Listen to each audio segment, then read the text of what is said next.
तेरे पे कुर्बान मेरा हरी रहना सकूंगा तुझसे दूर में कि जब भी बने पूरा शाम बनूंगा और जब भी बने तू सीताराम बनूंगा कि तेरे बिना याद शुभ शाम कहूंगा अरे आत्मा से राधा राधा नाम कहूंगा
इतनी ग्वाल में गोपियाँ सबसे प्यारी है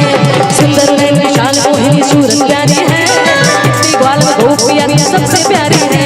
तुम बिन रास रसाओं कैसे जान सारी है तुम बिन रास रसाओं कैसे जान सारी है शाम दिल की रानी तू बरसाने वाली है आधा राम मेरी जान है राधा तेरे पे कुर्बान मैं राधा आधा राम मेरी जान है राधा तेरे पे कुर्बान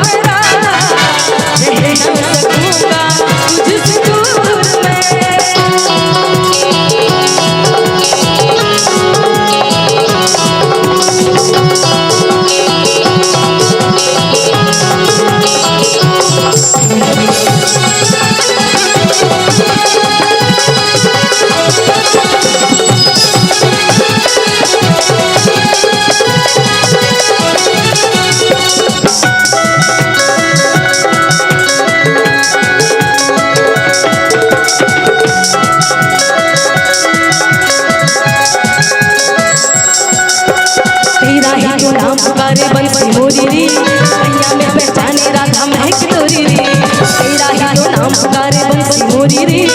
भैया में पहचाने राधा महक तोरी रे तूने गिरी नैनन से मेरे मन की चोरी रे तूने गिरी नैनन से मेरे मन की चोरी रे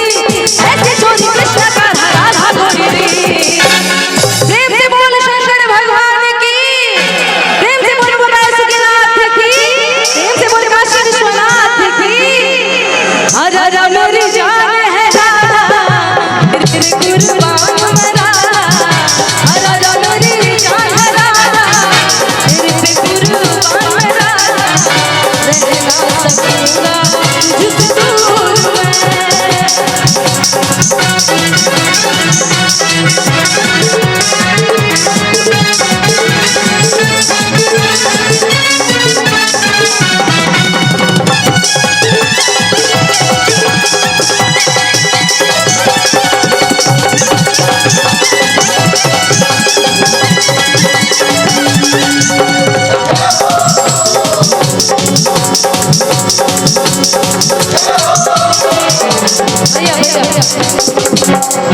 बढ़िया लग रहा है ना।